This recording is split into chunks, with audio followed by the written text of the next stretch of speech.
And people are increasingly coming forward with stories about federal agents unfairly confiscating their property.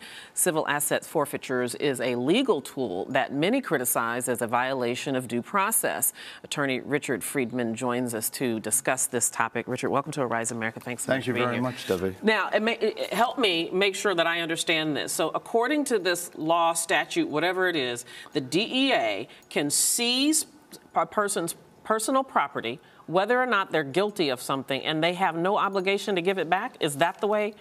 That's sort of the way it is. Since 1970, there have been laws on the books that allow DEA and other federal officials to seize property based on a suspicion of criminal activity. And they have to ask to get consent. But in many instances, there's pressure, obviously, because you're being asked questions by a federal law enforcement officer. Sometimes the people are young. Of course, sometimes they're criminals, but many times they're not. If consent is granted, then the money is presumed guilty. Then the person who had the goods or the cash taken has to then go into court, which most don't, to prove that they are innocent. They have to prove their innocence to get back the property that was theirs in the first place. To the tune of $3.9 billion last year. Under civil forfeiture. Criminal forfeiture, which has a much higher burden of beyond a reasonable doubt conviction, $680 million. So civil forfeiture is the way it's been going for years now, and there's a reason. That is incredible. So how many people actually go to the trouble of trying to prove their innocence and get their stuff back? About a sixth of the people who have ever had assets or cash seized challenge the seizure. Now, some of them are criminals, obviously, and oftentimes the goods that are seized are drugs.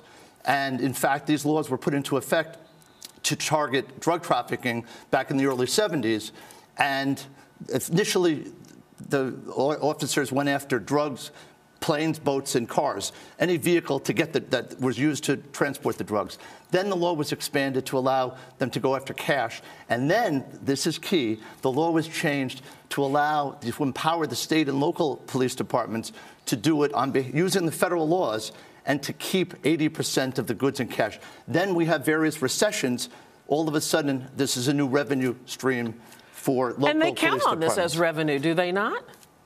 I'm told that about 300 police departments and 210 or so task forces in the United States have gotten more than 20% of their budgets, of their annual budgets, through these forfeitures. That's been going on since 2008. That is absolutely outrageous. Now, we know what happened in 2008 is the recession. So this has been a huge boon to the local police departments in the country. Now, there have been changes now, as you probably know, recently. I'm imagining that the DEA, though, is counting on that these other 5 of the 6 people that are not going to go to the expense or trouble to try to get their property back. Well, it's really in many cases, the state and local police departments that are counting on it, because they're the ones who've been looking for ways to raise their revenue stream. However, as you may know, this year there have been changes. Former Attorney General Eric Holder just announced a number of changes, one in January, one in March. So we can talk about that if you wish. Yeah, let's go through those. What changes did he announce then? Okay, so in January, he said that state and local authorities cannot do this on their own. For the last, 35 years, they've been able to do it on their own, although, truthfully, most of this has been since the mid-'80s. He said no longer can you do it on your own. You need to have approval of a federal law enforcement authority, either an assistant U.S. attorney or DEA agent, and it has to be approved by a supervisor. That was done in January to deal with the fact that a lot of these state and local police departments were just going crazy getting money and knowing that in the real world they got to keep most of the money. Just about a month ago, he made another pronouncement. And now, for the first time, federal law enforcement authorities have to have expectation of guilt beyond a reasonable doubt. There doesn't have to be a conviction. There has to be an expectation of guilt beyond a reasonable doubt and approval of a supervisor within the Justice Department. That was just announced on March 31st. So that changes the dynamic. What will happen, we'll have to see in the real world how it plays out. Right, right. Well, hopefully that's a step in the right direction. Let me take a step back. So when a person is stopped by a federal agent, in this case a DEA agent, what obligation is an individual under to grant a search? which might lead to the seizure. Right. So the answer is there's no need to consent. But many people do consent. And you may know of an example of a 22-year-old young man who had $16,000 in cash. He was traveling from his home in Michigan to L.A. to pursue his life dream of starting a video business.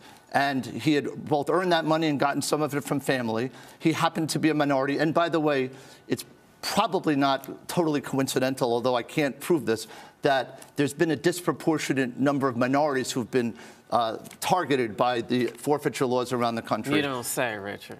I know that's shocking. I know that's shocking. Imagine. But in any event, in this particular case, he happened to be a young minority, and he was the only, apparently, such person in the car he was on. And the DEA agents asked him, can I consent? Can we just consent? He said yes. $16,000 in cash. Why do you have this money, young man? I'm starting a business. Yeah. You don't believe me? Call my mother. They called a woman who it turns out was in fact his mother, and she corroborated the story, and they said, you know what, we're taking the money. How am I going to survive out in Los Angeles? Son, that's not our problem. So no more money. And now he has filed a lawsuit. He is a lawyer. The burden is on the plaintiff.